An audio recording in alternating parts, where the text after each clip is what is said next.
Hey everybody, welcome to the press. Welcome to a new week. We're back to our normal format this week. We've got several different events on the docket. We're going to start today with the Shriners Children's Open PGA Tour event out in Las Vegas. Then we'll do a little bit about the LPGA, the BMW Ladies Championship, which is in South Korea. We'll talk about that, and then maybe just a touch of time on the DP World Tour's Andalusia Masters, which is their event this week, and then touch a little bit on the Champions Tour and a real short show on Wednesday. Maybe we'll combine it all together on Tuesday, but multiple shows this week. We'll go over the little bit about form, a little bit about course history here in this show. We'll just cover all PGA Tour this week on this one episode. Last week, just a quick recap. Matt McCarty won the Black Desert Championship. I believe he was an 80-1 shot. I told you to bet him. At least when I told you to bet him, he was an 81 shot. Congrats to you if you won. Big week for him. He's won it now 4 times in basically 12 weeks. In 90 days, he has won that many tournaments. It's been impressive to watch, and he was great on Sunday. Just a guy who just had to figure out how to win, and then now he knows how to do it. And he did it on a course that, as we talked about, probably felt a lot like a Corn Ferry Tour course where he had to get into the 20s under par to have a chance. That there was some difficulty, but not a crazy difficulty, unless you were super off base off the tee, wayward off the tee. You had plenty of opportunity to keep the ball in play, and if you were a great ball striker, which McCarty was, he was incredible down the stretch, then you could win, and he did. We also tipped Lucas Glover, who was T3, and Steven Yeager, who was the runner-up. So pretty good week for us on the show. And then in the LPGA 6, we had the winner running in. That's not a huge thing because she was like 12-1 or something, but we had that as well. So pretty great week for the show last week if you were listening. This week, we're in Las Vegas, Shriners Children's Open, TPC Summerlin. This is a golf course that I think is quite enjoyable. And maybe it doesn't come across that way on TV, but I think it'd be fun to play. It looks like a desert course where it's really well maintained. It's not especially easy. Desert golf is hard to begin with for a lot of people because of the contrast between being good and on grass and bad and in the desert. But there's a lot of tight landing areas here. Ball strikers win this tournament, not putters. This is a ball strikers tournament through and through. Tom Kim has won the last 2 years. Think about Martin Laird. Think about Patrick Cantlay plays well here. Sometimes he's a good putter, but I think of him as a ball striker. This really is a tournament for the ball strikers. So, that all said, we have I believe it's 4, it might be 5 top 50 players in the field this week. Pretty sure it's 5. And then you got Tom Hoagie as kind of your other standout. You've got guys who have played throughout the fall so far. We're now in the 4th event of the fall. And they are trying to get into that either top 125 or top 60, that 51 through 60 range, to get in those first 2 domestic signature events. Look at the field, top of the table. Tom Kim's 12-1 for a three-peat. I understand why he is that number. He has played this course, obviously, very well the last 2 years, and is a combined 44 under par in his last 8 rounds. Nothing to dislike about that, a little over 5 under par round. That's good stuff. I understand why, but I would rather look at him on a top 10 at plus 140 than to win outright. I just think you got a better chance there. It's hard to win 3 years in a row at any tournament. Any player, any time. It's hard to win 3 years in a row. Davis Thompson is 25-1. I think he's an interesting play here because he hasn't missed a cut since the beginning of June. He won in that span. He's had a good season. I don't think of him. He has a decent record here. It's not a huge horse for course play, but pretty okay. Taylor Pendrith is 25-1. He was 3rd here last year. Much better golfer now, I believe, than he was a year ago when he played in this tournament and gave himself a chance. To be fair, Patrick Cantlay helped things out a little bit by more or less gifting it to Tom Kim, but Tom Kim didn't win it, and Taylor Pendrith did play very well. Worth a look at least. Pendrith was so up and down in the President's Cup. At times he looked like he was the only golfer out on the international side doing well, and others he looked like the worst player in the international. So I don't know what to tell you there, but 25 doesn't feel like a horrible price, but it's not one you just teeming with confidence in betting. Tommy Tables, Tom Hoagie, 28-1. I was actually surprised looking this up. He's fallen out of the top 50 in the official World Golf ranking, but he is top 50 on the PGA Tour in FedEx Cup points. Had a pretty good year. Loves this tournament. Loves being in Vegas. Maybe. Your 30s, Kitayama, Jaeger, Mitchell. I could buy Seamus Power, Bo Hostler. I could buy Hostler. I could buy Steven Jaeger. I could buy Seamus Power. All those I would be fine with. Not so much about Keith Mitchell. I think he's a little too wayward. Same thing with Kitayama. I want him to have width off the tee. I know he's won his one and only PGA Tour title in a place where there's not much width in Bay Hill, but if it were my preference, that would be the way I would go. I'd rather take Jaeger or Hostler at 30-1. 35s are Adam Hadwin, who's been a runner-up here, Matt McNeely, Matt McCarty, going for 2 in a row, even though he's not in the field listing, by the way, and maybe entered at the last minute. Eric Cole, 35-1 as well. All those guys I think are interesting. Hadwin's got some good course history in this event. Mav, I feel like it's just too short and doesn't win. And I understand he's got a home base in the Las Vegas area, and all that's great and everything, but no. McCarty, it's kind of hard to go 2 in a row. I mean, you're asking for like a 5th win in 9 weeks, 10 weeks, or 13 weeks, excuse me. Be 99 days, basically, worth of 5 wins. That's a lot for anybody. I don't care which tours you're playing. So I would say no to that price. Eric Cole, I would have liked a little earlier in the fall season. Not so much right now. JT Poston and Harry Hall, Cam Davis, Ben Griffin are all 40-1. I really like Harry Hall here this week. He's obviously done his best damage on tighter golf courses. Had a chance to win at Colonial. Won in Kentucky on a relatively tight and long golf course. But you still had to be able to go pretty deep there. And he played very well in the DP World Tour events he played after the PGA Tour FedEx Cup season ended. I like that number for him, 40-1. JJ Spawn, Johnny Vegas, Harris English, all 45. I could be convinced of Harris English at 45. He's got something to play for here, I think, coming off of injury. Michael Thorbjornsen, 50. Matty Schmid, 50. Andrew Putnam, 50.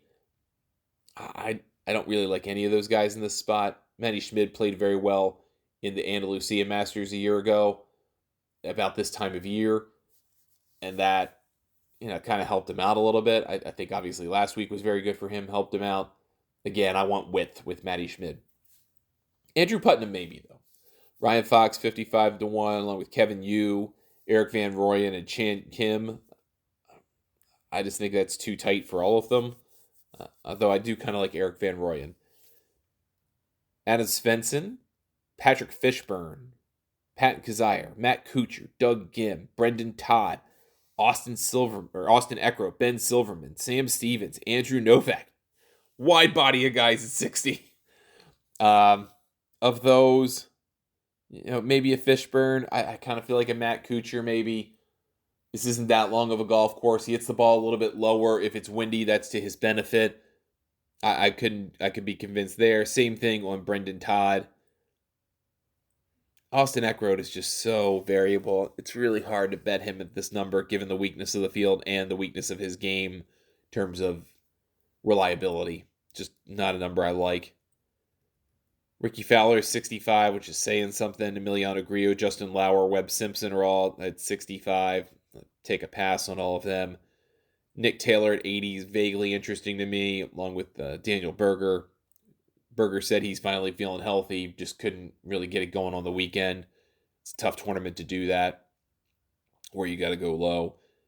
Chesson Hadley, Chandler Phillips are 90. Henrik Norlander, I do like Henrik Norlander a little bit. He has played well in this tournament previously, and he just seems to have a knack for this time of year. Like they tell him you're going to lose your card, and then he goes, "Oh well, you should have said something sooner. I'll play better."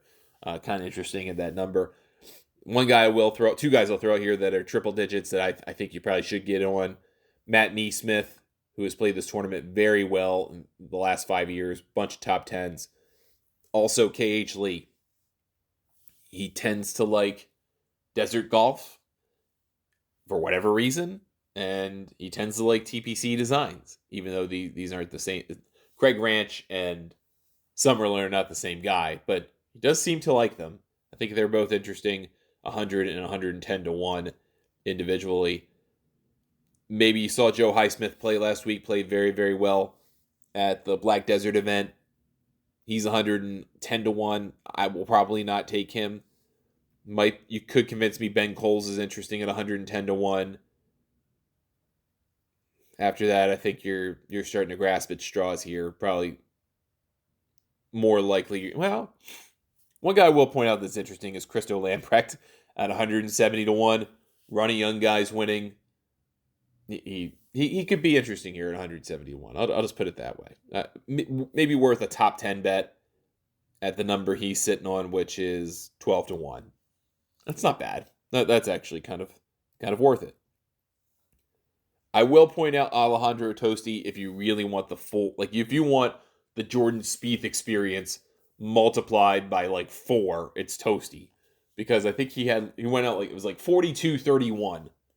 And then it was 31-42-41 or something, or 31 or something like that last week for 3 straight 9-hole sets. The guy is just unhinged at times, and then at other times practically unbeatable. And they average out to make him a very average golfer. It's a very strange thing, I think. But there you have it. And that's if you just kind of want to ride that ride for a little bit longer. Have fun with Alejandro Tosti at 250 to 1, or maybe you can find him a little bit deeper. Just touch a little bit on, I don't really care so much about the fall stuff. I mean, the venues are all different. These guys are playing 3 weeks in, this is third week in a row for a lot of these guys. At that point, it starts to get a little bit more randomized. We've talked about that before in the show. Once you kind of get into the third, fourth, fifth week in a row on tour, which obviously a lot of the guys who are kind of grinders who are struggling to keep their card, with a lot of the guys in this series, that's what they're trying to do.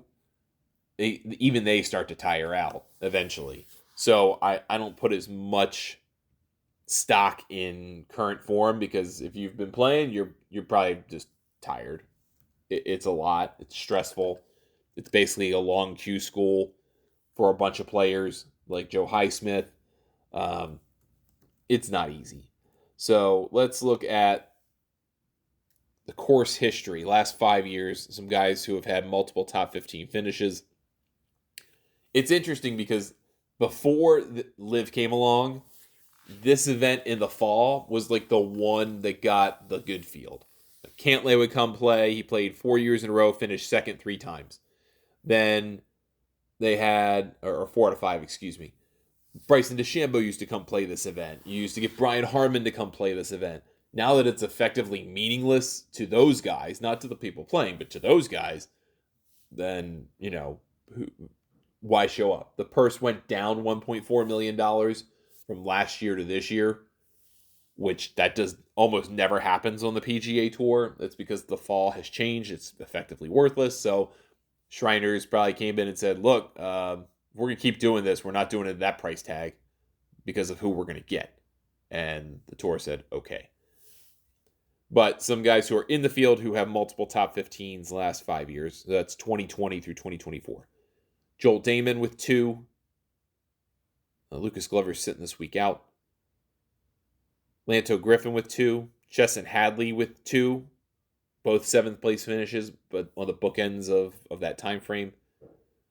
Adam Hadwin with 4. So maybe he is probably your ultimate horse for course play here this week.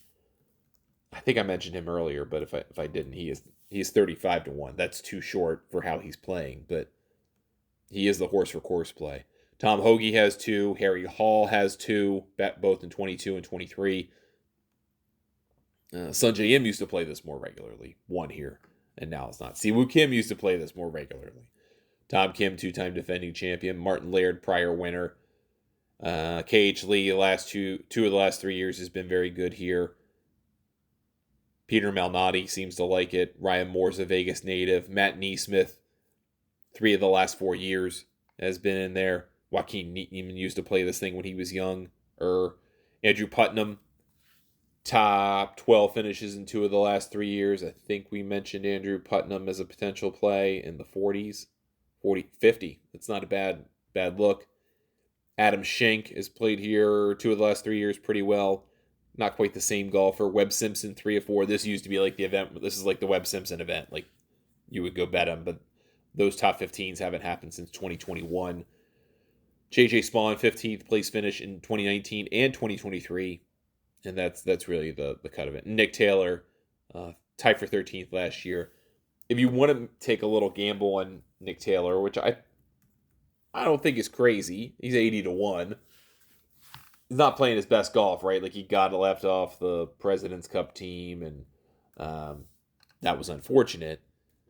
But he was T25 last week. He missed the cut at the Pro Tour. I thought that would be like his I'm mad spot to to try to make up for not getting on the President's Cup team. Kind of like stick it to Mike Weir by doing really well. He missed the cut, unfortunately. But he did play well at Black Desert, so maybe something's rounding into form.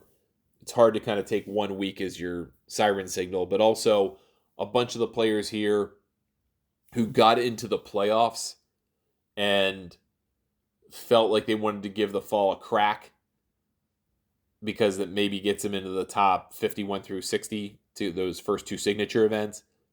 They're dropping in and dropping out, right? They're not there the whole time. So for a Lucas Glover who's did his first 2, and then he's going to skip 4 weeks and do 1 more. Like that's his fall. That's enough for him. And he has no idea how the point system works. He basically said as much after the tournament. He has no idea what he's doing. So he's just playing events. Nick Taylor is kind of the opposite. He's not going to play early. He's going to play now. He's going to see if he can get something here. And obviously he's in the top 70. So if he has 1 really good week, maybe he keeps going. If not, he probably plays 2 or 3 of these to see if he can get into that 51 through 60 range. Worth a look. You got to consider that about people's schedules, though. He's dropping in, right? This is his second event in a row. He's going to see if he can go maybe do 1 more probably, and then he's out of there. Pat Kazire still playing, even though he won, because he wants to make sure he can do more with that multiple win situation. Now, interesting, because Pat Kazire this is very inside baseball. However, this was a number of years ago when Kazire was a multiple-time winner in the same span of a year, and the USGA took away the exemption to the U.S. Open for a multiple-time PGA Tour winner since the last U.S. Open. So he's probably still a little bit bitter about that, but if he wins again, then he could conceptually get that back, right? He could get that exemption. In the FedEx Fall, he is 70th. So he was 134 coming in before the win, which tells you how far down 134 is compared to 70, then 60, then 50. But if you get to 51 through 60, you only got to get ahead of 10 more guys, and you get in those 2 $20 million events. If you play well in those 2 $20 million events, you get a chance to get in the other ones. So there is a lot of reason for him to keep playing well between the signature events and the U.S. Open exemption. Those things are out there. I'm sure he's thinking about it. Just something to throw out there and keep in mind. So all told, I think it's an interesting field. It's an interesting tournament. It's not the best tournament. It's not the worst tournament. But it is one of the ones in the fall I tend to pay the most attention to. But it's good to have good fall golf here. So we've got a good slate. We've got the PGA Tour in Vegas. We've got the LPGA in South Korea for the BMW Ladies Championship. We'll talk about that tomorrow. We've got the DP World Tour in Spain for the Andalusia Masters. Big fan of Spain. I love the Andalusia part of the country, so I think you'll enjoy that. Tournament, we got John Rahm playing, so that probably gives you some additional value compared to the rest of the field, which is kind of interesting, I think. And then we've got the PGA Tour Champions, which has their first playoff event this week in Richmond, Virginia. So we'll talk about that as well. If you have any questions for me, get a hold of me, Ryan@thegolfnewsnet.com, on social media @Ryan Ballingy or Golf News Net. And you can join Golf Newsnet for $40 a year, $60 for 2 years, or $80 for 3 years, thanks to our fall special at golfnewsnet.com. Thanks for listening. Be back tomorrow. Talk to you then on the press.